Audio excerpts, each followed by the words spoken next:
అండి మీకు చికెన్ బాగా టేస్టీగా రావాలి అంటే ఇప్పుడు మనం స్టార్టింగ్లో ఆయిల్ వేసుకున్న తర్వాత చూడండి ఒక బిర్యానీ ఆకు ఒక 2 లవంగాలు ఒక 2 దాల్చిన చెక్క చిన్నవి వేసుకోండి. అప్పుడు మీకు చాలా టేస్టీగా ఉంటుంది. ఉంటే సాజీరా వేసుకోండి. ఓకేనా. చిన్న దాల్చిన చెక్క ఒక 2-3 లవంగాలు వేసాను. తర్వాత ఉల్లిపాయలు వేసుకుందాము. అవి బాగా వేగిన తర్వాత అలా పట్పట్టని పేలుతాయండి, జాగ్రత్తగా వేసుకోవాలి. తర్వాత ఆనియన్స్ మీకు ఎంత కావాలో అంత. గ్రేవీ కోసం మాత్రం ఆనియన్స్ ఎక్కువ వేయడం అలాంటి చికెన్ చేయకండి, అస్సలు బాగోదు. కొంచెం స్వీట్నెస్ వస్తుందన్నమాట, అస్సలు తినాలనిపించదు.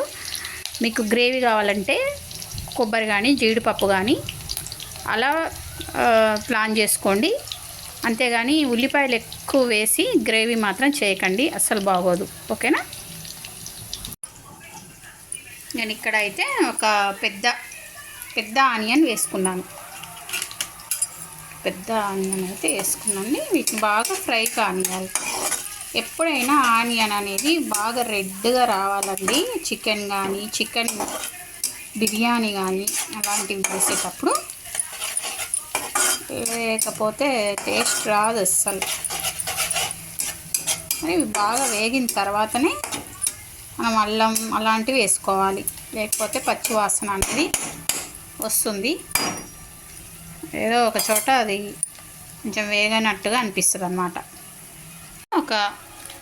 ఒక 2 పెద్ద పచ్చిమిర్చి అండి, చిన్నవి అయితే 3 అట్లా వేసుకోండి. మీరు తినే కారాన్ని బట్టి వేసుకోండి. ఇంకా బాగా వేగనిద్దాం. ఇది బాగా వేగిన తర్వాతనే అల్లం వేస్తా, సరేనా. అయితే నేను తాలింపులో కూడా కొంచెం కొత్తిమీర వేస్తాండి.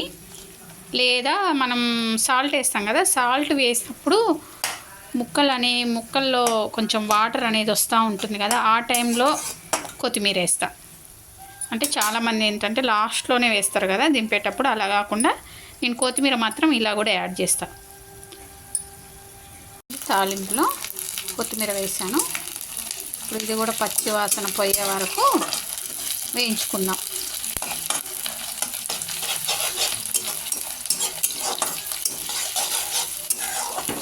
ఇప్పుడు అల్లం వెల్లుల్లి పేస్ట్ వేసుకుందాం. అయితే అల్లం వెల్లుల్లి పేస్ట్ అండి చాలామంది మెత్తగా పేస్ట్ లాగా చేసేస్తారనమాట. మెత్తగా అలా చేయొద్దు, కొంచెం కచ్చాపచ్చా ఉండాలి. ఇదైతే చిన్న సీక్రెట్ అండి. మీకు చికెన్ టేస్టీగా రావాలంటే కొంచెం కచ్చాపచ్చాగా ఉండాలి. మరీ మెత్తగా కాదు, అలాగని మరీ ముక్కలు కాదు. ఓకేనా. ఇప్పుడు అల్లం వెల్లుల్లి పేస్ట్ వేస్తున్నా.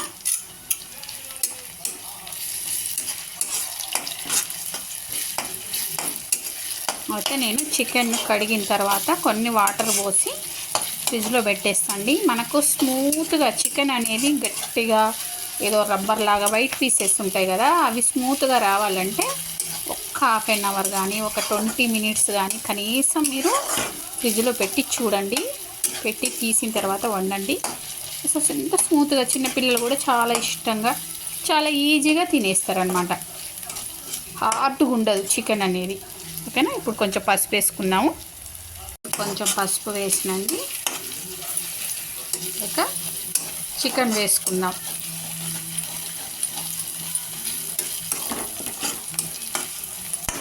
స్మూత్గా కొంచెం పెద్ద లివర్ ఒకటి పక్కకు పెట్టుకున్నాండి. ఎందుకో వీడియోలో వైట్గా కనిపిస్తుంది, నాకు మామూలుగా అయితే ఎల్లో కనిపిస్తుంది, వీడియోలో కొంచెం వైట్గా కనిపిస్తుంది. అయితే లివర్ ఒకటి పక్కకు పెట్టుకున్నా, ఎందుకంటే ఇప్పుడే వేస్తే ఏంటంటే బాగా కుక్ అయిపోద్ది. ఇది కొంచెం కుక్ అయిన తర్వాత యాడ్ చేస్తా లివర్ని. మూత తీసుకుందాము. చూడండి మూత ఎంత బాగా కవర్ అయితే చికెన్ అనేది అంత బాగా కుక్ అవుతుంది అన్నమాట. మనం మూత పెట్టినట్టు పెడితే సరి కుక్ అవ్వదు. మూత అనేది బాగా చూసారా, వాటర్ అనేది ఎట్లా వదిలేస్తుందో, వాటర్ చూసారా ఎలా వదులుతుందో.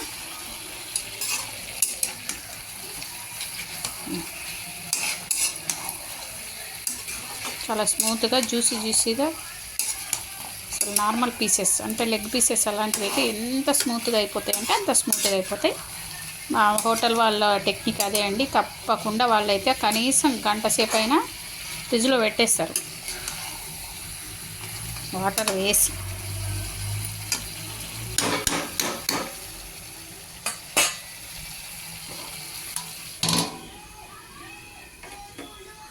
కొత్తిమీర వేసానండి. వాటర్ వస్తూ ఉంటే ఇలా చూడండి వాటర్ ఎలా వస్తుందో. ఇంకా సాల్ట్ వేయలేదు, వేయకున్నా కూడా అలా వాటర్ వస్తుంది. సేమ్ మనం మటన్ టేస్ట్ వస్తుందండి నిజం చెప్పాలంటే, కరెక్ట్గా చెప్పాలంటే ఇది మటన్ టేస్ట్ వస్తుంది కర్రీ. చూడ్డానికి కూడా మటన్ లాగా ఉంది కదా. ఇది చూడండి,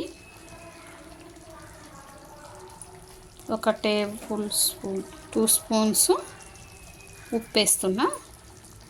ఇప్పుడు ఈ వాటర్ బాగా వస్తుంటే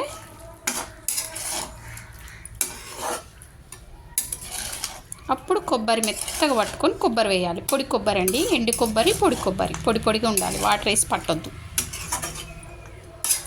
అప్పుడు మనకు కొబ్బరి వేసినట్టు కూడా ఉండదు అనమాట. తినేటప్పుడు మనకు కొబ్బరి వేసినట్టు కూడా తెలియదు. గ్రేవీ వస్తుంది, టేస్ట్ వస్తుంది బాగా. ఇప్పుడు సాల్ట్ అనేది ఇది మెత్తటి సాల్ట్ కదా, అందుకోసమని తక్కువ సాల్ట్ పడుతుందండి. అది చూసి వేసుకోవాలి మీరు. కారం ఎంత వేసుకుంటే సాల్ట్ అంత వేసుకోవద్దు, 1 స్పూన్ తక్కువ వేసుకోవాలి. ఓకేనా? అప్పుడు మీకు కరెక్ట్ కారం ఉప్పు అనేది కరెక్ట్గా పడుతుంది అన్నమాట. అంటే ఎక్కువ తినండి తక్కువ తినండి, కానీ లెక్క మాత్రం అది. ఇప్పుడు చూడండి వాటర్ ఎలా వస్తున్నాయో. ఇప్పుడు కొబ్బరి వేసుకున్నాం, చాలా మెత్తగా పట్టుకున్న ఎండు కొబ్బరి. మీరు చికెన్ ఎంత ఉందో దాన్ని బట్టి ఎంత వేసుకోవాలో చూసి వేసుకోండి.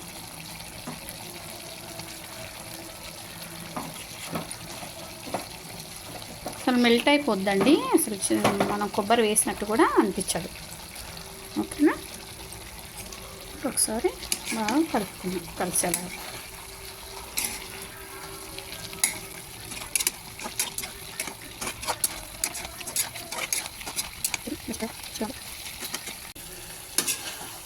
చూడండి ఇలా ఉన్నప్పుడే మరీ డ్రై అయిపోవద్దు. కొంచెం ఇలా ఉన్నప్పుడే మనం కారం వేసేసుకోవాలి, లేకుంటే కారం కలవదన్నమాట. మీరు తినే కారం ఎంత తింటారో దాన్ని బట్టి కారం వేసుకోండి. మరీ సప్పగా ఉన్నా బాగుండదు, మరీ ఎక్కువ కారం ఉన్నా బాగుండదు. మనం ఇట్లా కలుపుతుంటే కూడా కొత్తగా కూరలు చేసే వాళ్ళకి, కర్రీస్ చేసే వాళ్ళకి అర్థం కాకపోతే కారం ఎంత వేయాలి, ఇట్లా కలుపుతుంటే కూడా మనకు కారం సరిపోయిందా లేదా అనేది తెలుస్తుందండి. నాకైతే తెలుస్తుంది, నేను దాన్ని బట్టి వేస్తాను ఎప్పుడైనా. ఒకవేళ ఎక్కువ ఏదన్నా ఎప్పుడు చేసేది కాకుండా క్వాంటిటీ మారిందనుకోండి, అప్పుడు నేను ఏం చేస్తాను అంటే ఇట్లా కలిపి చూసి వేస్తాను కారం. చూడండి ఇలా చూడండి అంతా సరిపోయింది కారం. కారం సరిపోయింది. చూడండి కారం వేయగానే వాటర్ వేసేయొద్దు, చాలామంది అలా వేస్తారు, అప్పుడు కారం వాసన వస్తుంటుంది అనమాట కర్రీ. అంటే కొంచెం తెలియక కొత్తగా చేసేవాళ్ళు అలా చేస్తారు. చూడండి ఇట్లా కారం వాసన అనేది పోవాలి. పోయిన తర్వాత ఇది గ్రేవీ కర్రీ అండి, ఫ్రై కాదు. ఫ్రై అయితే కొంచెమే వాటర్ వేసుకోవచ్చు, కానీ గ్రేవీ కోసం ఇప్పుడు నేను 1 గ్లాస్ వాటర్ వేస్తున్నాను. కావాలంటే గోరువెచ్చని నీళ్ళు పక్కన కాగబెట్టుకొని వేసుకోండి, అది మీ ఇష్టం. అంత అవసరం లేదు. ఇలా కూడా టేస్ట్ అయితే ఏ తేడా రాదు, బాగానే ఉంటుంది. కొంతమంది అలా పోస్తూ ఉంటారు, మీకు అలా ఇష్టమైతే అలా పోసుకోండి. లైట్గా గోరువెచ్చని నీళ్ళు పక్కన కాగబెట్టుకొని, ఆల్రెడీ కర్రీ వేడిగా ఉంటుంది కదా ఇంకొంచెం. ఇది చూడండి, ఇప్పుడు మనకి ఇది చాలా గ్రేవీగా వస్తుంది కర్రీ అనేది. కొంచెం దగ్గర పడ్డ తర్వాత గరం మసాలా మధ్య కొంచెం కొత్తిమీర వేసుకుంటే అయిపోయింది చికెన్ కర్రీ. ఓకేనా? ఇప్పుడు అలా పొంగులు వస్తున్నప్పుడు అప్పుడు కొత్తిమీర వేసుకోండి. ఇప్పుడు మీకు ముక్కలకు మంచి పట్టుద్ది అనమాట కొత్తిమీర అనేది. మరి దింపేటప్పుడు కాకుండా ఇలా వేసుకుంటే